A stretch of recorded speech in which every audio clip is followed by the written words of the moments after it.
Hello and welcome to the YouTube channel. Today's video, we are going to be talking about all things C-section, from the recovery tips as well as the must-have items that will help with your recovery process and support your postpartum journey. If you want to learn all this, stay tuned.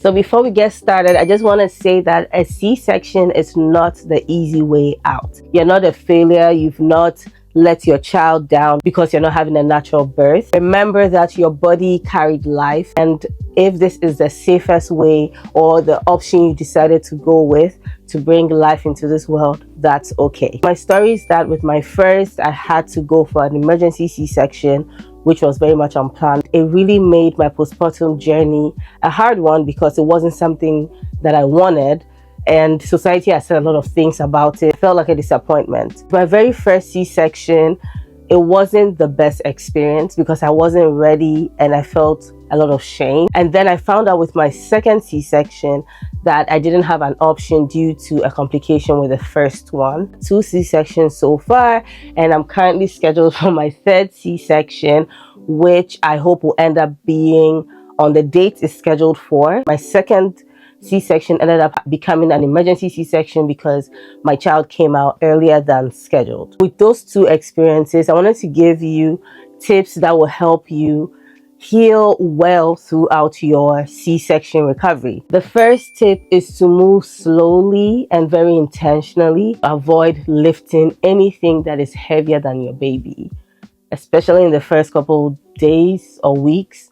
Your baby, your newborn, should be the heaviest thing you're carrying. You don't need to aggravate the incision. The second tip is to ask for help whilst you're moving if you need it. And I also realized that when you put pressure, or for example, you have a pillow on around the incision, or you have a belly band around the incision, it helps keep you compact because you can feel very empty, and your core can feel very sore, of course, because of the surgery.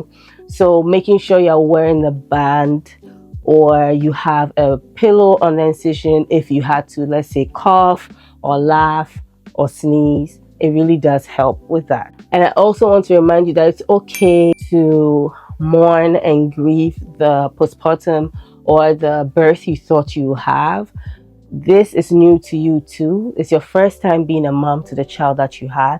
So please be gentle and delicate with yourself. Give yourself grace to heal. Another tip is that you sit with a lot of support behind you, so you're not lying totally flat and having to use your core muscles all the time. So piling pillows in the back or having an incline with your pillows really helps, so you're not putting too much pressure or exerting pressure on the incision. Enjoy really warm and hearty meals like a nice porridge, a nice soup, a creamy meal, a lot of veggies, fruits, teas, just to warm you on the inside, to help with your healing internally, and also with milk production if you are going the breastfeeding route. It's also great to incorporate minimal movements eventually when you're feeling a little better. So I love to practice the 5-5-5 method, but I do think that it should be a bit extended for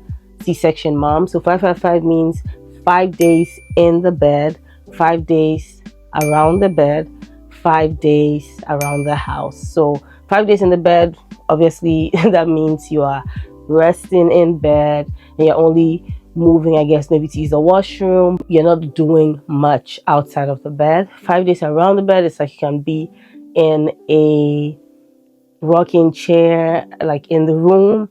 You can move around the room, but you're not doing much around the house. And then 5 days around the house means that you can leave your bedroom, go to other parts of the house just to move a bit. Okay, now when it comes to the things that you need during recovery or to pack in your hospital bag, the first thing I'll mention is the belly binder. I have a 3-in-1 belly binder that I will insert in this video for you to see, where you can use it on the bump. Well, at that point, it won't be a bump, but on your belly, and also over your incision, just to keep everything compact and compressed. It really helps with movements and it helps with you feeling supported physically. It's very, very helpful, and I highly recommend. Another thing I recommend is a high-waisted shorts or briefs, the ones that do not sink into your skin, or in the beginning it would probably be a diaper, the washable ones paired with a pad, or you can just use the Frida ones. Sometimes the hospital will give you some, but if you want more support, it should be the briefs, high-waisted, that won't play with the incision, but will also help you feel put together. Another thing would be a stool softener. You need that because it's TMI, but when you're using the washroom, you don't want to exert a lot of pressure. So using a stool softener would help ease your bowels so you're not stressing down there. It really does help. I also recommend compression socks for after you have the baby and you're recovering. It really does help with blood circulation and the pain and the swelling of your feet if you have any. Even if you don't, it just feels really comfortable. To go with that, it would be nice to have fluffy or firm home slippers or bedroom slippers that has some kind of height so that your feet isn't going directly on the floor. You wear the compression socks, and that is really great for your hospital bag as well as at home. And then you can also have like bathroom slippers in your bag when you go to the hospital, and obviously you use it at home as well. And do not forget the pillow fort or the inclined pillow, but you also need a small pillow that can help with your incision. Once you have the binder on, it's like an extra comfort if you needed to, again, cough or sneeze or fart or laugh, anything that has to do with anything there. It's good to add some additional pressure so you don't feel anything in your incision, or you don't feel as much pain in your incision. They allow this, and sometimes they do not. It depends on the doctor and the timing, but you can also get a heating pad.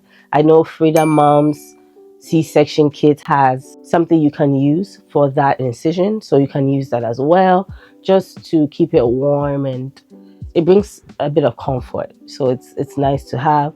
And also, do not forget to pack loose clothing that has buttons, preferably a dress that is loose, or pajama shirt dress that is not scuffing. Sometimes you can also wear high-waisted PJ or soft pants that are high-waisted that you can put above the incision. Just comfortable clothes that do not play with the incision is very highly recommended. Another thing that is really, really nice to have is, like, yes, there's nursing bras, but having nursing tank tops is a game changer, because with the tank top, it also goes over your belly, and having that over your belly before putting the binder makes it amazing because it's not like directly on your skin, and you have extra support. So the nursing tank top with the binder and the incision cover, it just keeps you really compact and supported. And then you can also obviously nurse if you're, again, going the breastfeeding route. Do not forget to get some nipple creams. Again, if you're breastfeeding, or nipple shield. I love the nipple shield for when the baby's still learning to nurse. You don't want to feel pain on your nipple when they're figuring it out. It also aids them, but not everyone needs that. It's just nice to have, and the nipple cream just keeps you moisturized there after a feeding. It's good to just put it on your nipples so you're not sore. Packing a thermos cup or a water bottle is very recommended because, of course, you have to stay hydrated.